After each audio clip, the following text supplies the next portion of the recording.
Um, it's funny to speak.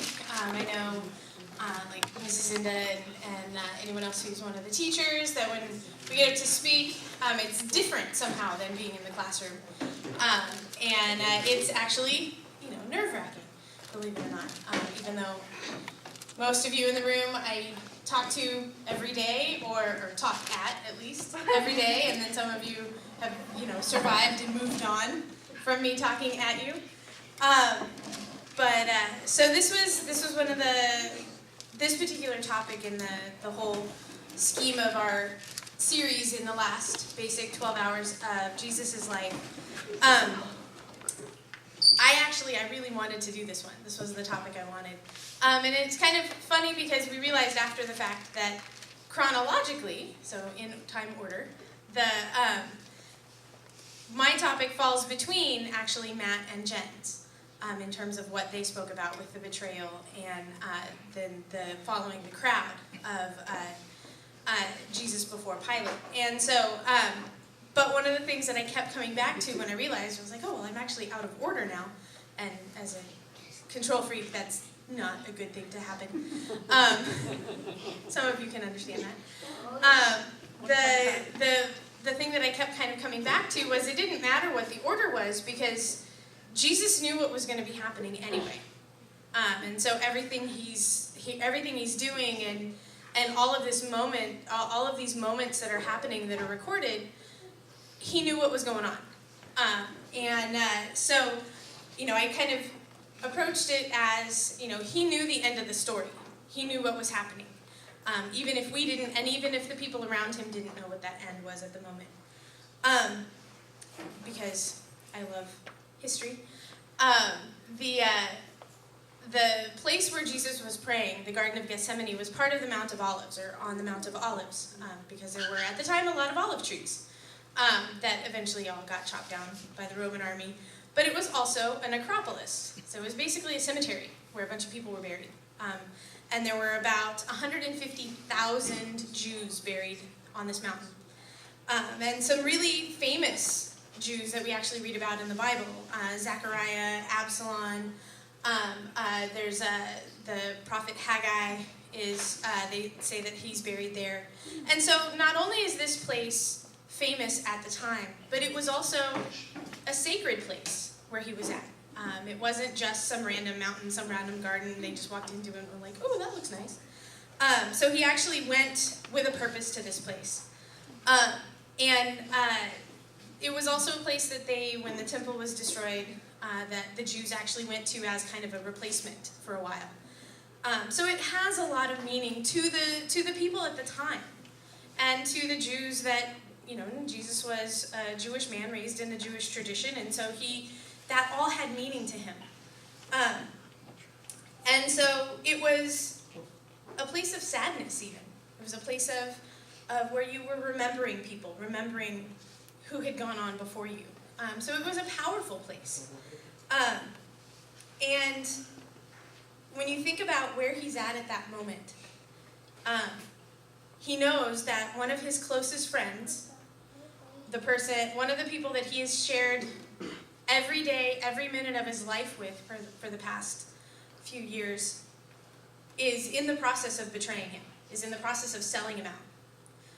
And in the process of he knows that this is happening.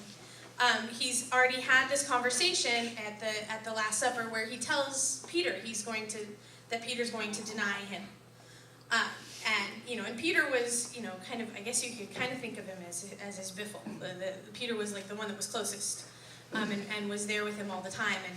And I think Peter is probably, of all the disciples, probably the one that's most like us because he's really hot-tempered and, he's one of those that he jumps in gung-ho and then kind of goes, oh, wait, what did I get myself into type of thing. And so he knows all of this is going on. He also knows the punishment that the Rome has in store for him, because crucifixion was a Roman punishment. It wasn't a Jewish punishment. It was the actual act of crucifixion. It was an execution. Okay, so he's going to his death. And we like to we're like, oh, crucifixion, and we kind of make it a little more fluffy, especially because it comes around at the time of bunnies and chicks and peeps, and we like Easter candy and all that. But it was an execution. He was, essentially death row.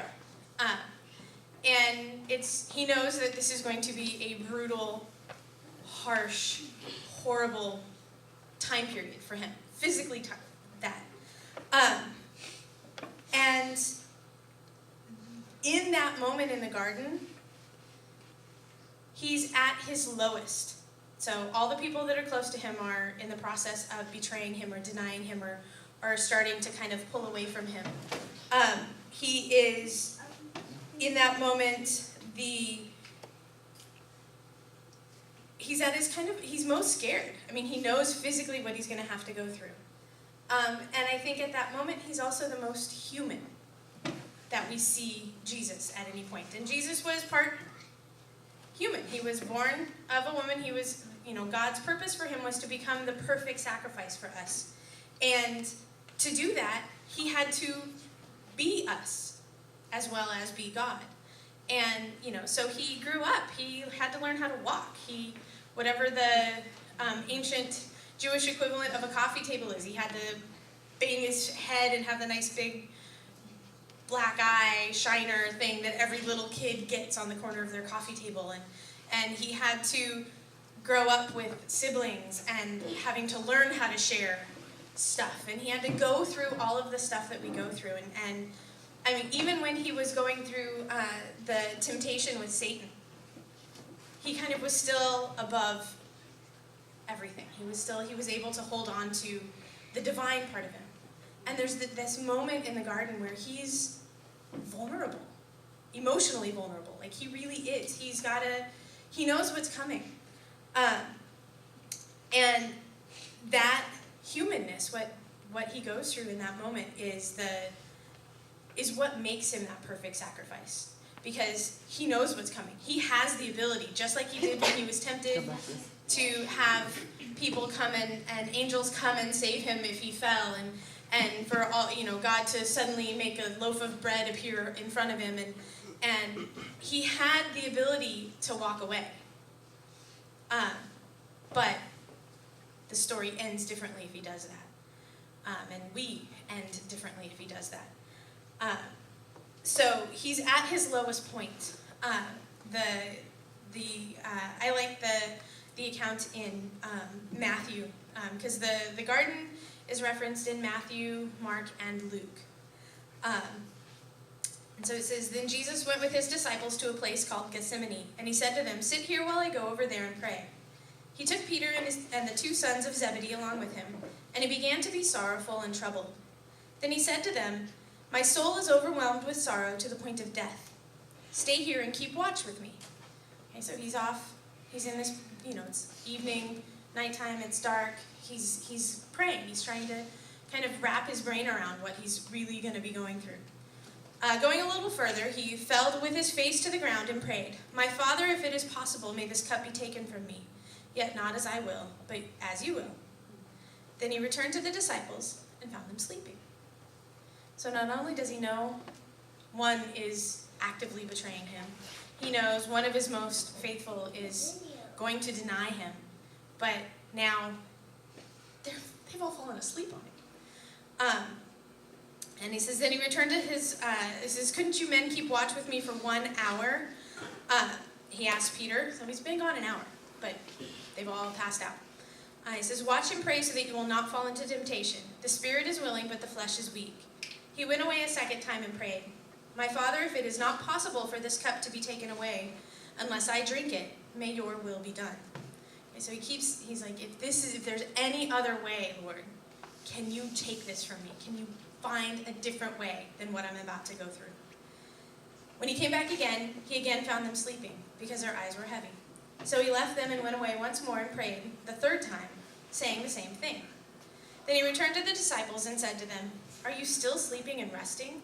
Look, the hour is come, and the Son of Man is delivered into the hands of sinners. Rise, let us go. Here comes my betrayer."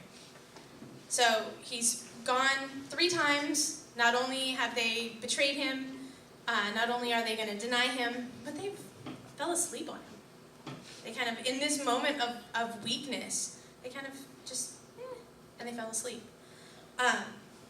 And so I think it's, it's really kind of amazing to me that there's still this strength to go forward and face what's going to happen. What they kind of have been able to figure out is that grand total he's in there about 3 hours, just straight up praying.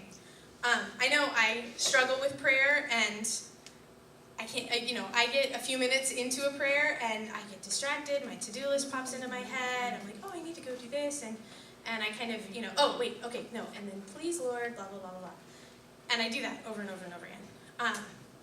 But to be so focused on something that you can focus on it for 3 hours is just amazing to me. It kind of shows how important this is. So let's see if the clip I have is ready and will work. Okay. So if we can turn the lights off.